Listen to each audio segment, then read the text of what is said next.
La guerra ruso-japonesa se libró entre Japón y Rusia a principios del siglo XX. En aquella época, Japón era todavía un pequeño país asiático subdesarrollado, menos de 40 años después de la Revolución Meiji. ¿Cuán difícil habría sido para Japón, que acababa de empezar a modernizarse, luchar contra Rusia? Hirobumi Ito, antiguo miembro de la Orden Meiji, se oponía rotundamente a la guerra con Rusia. Había estudiado en el extranjero antes de la restauración Meiji, y conocía bien el poderoso poder militar de Occidente. En primer lugar, comparemos el poder nacional y militar de Rusia y Japón en aquella época. Tiene 3 veces la población, 8 veces los ingresos nacionales y 8 veces el poder militar. Si lo pensamos normalmente, no se nos ocurriría iniciar una guerra. Sin embargo, Japón salió victorioso. Los países asiáticos que habían sido colonizados por Occidente se alegraron de esta victoria. El primer ministro de la India, Jawaharlal Nehru, dijo: Japón ha ganado y ha logrado su deseo de unirse a las filas de las grandes potencias. La victoria de Japón, un país asiático, tuvo un gran impacto en todos los países asiáticos. De niño, Nehru tenía entonces 17 años, te contaba lo emocionado que estaba por ello. Muchos niños, niñas y adultos asiáticos experimentaron la misma emoción. Las grandes potencias de Europa han sido derrotadas. Entonces, Asia aún puede derrotar a Europa, como lo ha hecho a menudo en el pasado. Empecemos por los acontecimientos que condujeron al inicio de la guerra. Para empezar, debemos hablar del periodo posterior a la victoria de Japón en la guerra con China, cuando en la década de 1890, Japón y la dinastía Qing competían por confirmar el estatus de la dinastía Yi, y obtener el control de la península de Corea. Luego, en 1984, Japón inició una guerra con la dinastía Qing y ganó. Japón firmó un tratado de posguerra con los Qing. Los Qing renunciaron a su soberanía sobre Corea, reconocieron la independencia del país, cedieron Taiwán y la península de Liaodong y concedieron una gran indemnización. Las potencias occidentales se asombraron de la parte del tratado que exigía la cesión de la península de Liaodong. Aunque la dinastía Qing era una potencia podrida, seguía siendo una gran potencia, y ninguna de las potencias occidentales había exigido explícitamente la cesión de un territorio que hubiera llevado a la guerra. Fue Rusia la que reveló su ambición por los Qing cuando se enteró de la derrota en esta guerra.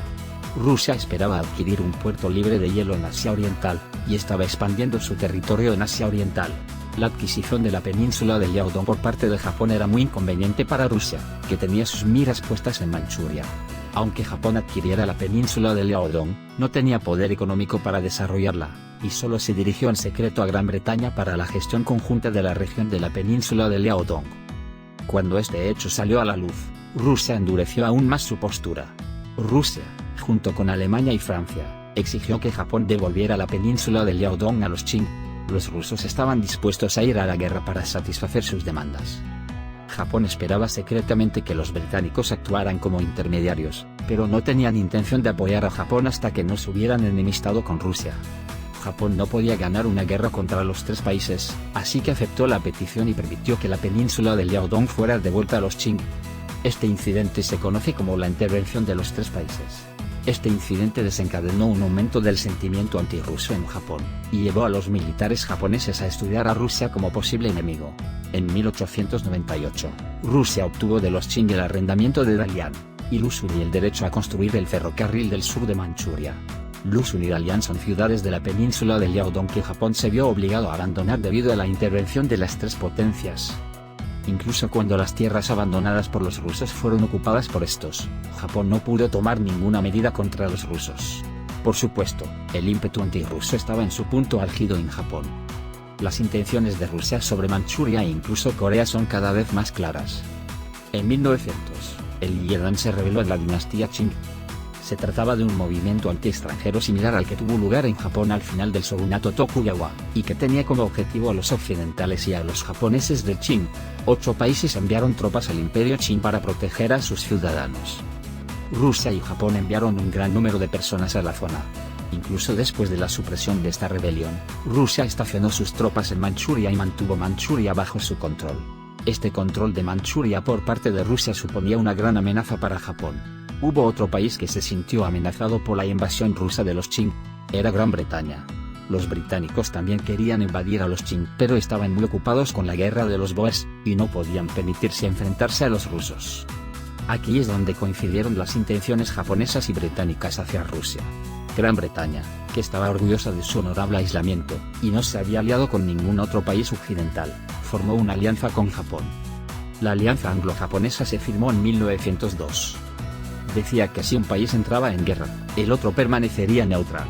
Si un país entraba en guerra con otros dos países, el otro se uniría a la guerra. Japón también esperaba que esto fuera un fuerte elemento disuasorio para Rusia. Con esta alianza con Gran Bretaña como telón de fondo, Japón inició las negociaciones con Rusia en 1903.